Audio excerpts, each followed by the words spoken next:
ole tun tuma chuan kan WhatsApp status a video kan mante second som thum chia kan mang theya amaro chu tuna chuanin thui taka kan status te kan man thei dan kan lo zir ho don ani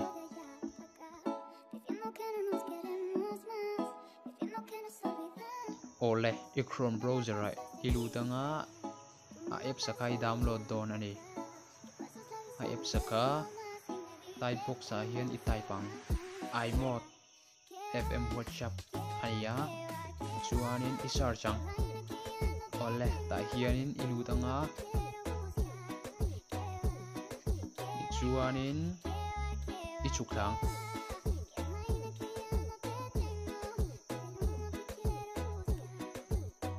chuanin download fm WhatsApp application ta hian ilu tang chuanin tikha na lo lang le a ole download fm WhatsApp ta hian ilu tang tuna kan download tur hi fm WhatsApp update ania atra em ani achang ka nga ole i download zauta a i file ai lu tanga ti chuanin e thil hi ni kan install ang ole kan install ta ti khanin kan lu ta a he ti lai ka kona hian i lu tang chuan fm setting ai lu tanga ti chuanin ta hian i lu le ang ole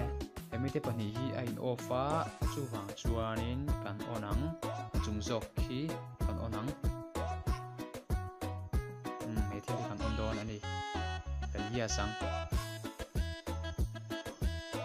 ole chuanin kan status te video ha kan lok mang don ta ni status kan lok mang don ta a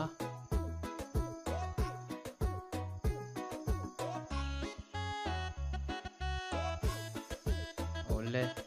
tuna ko khi ole minute nga niya minute nga theng kha aman ve thei ani ka video te min lo view sak thina wangin kalome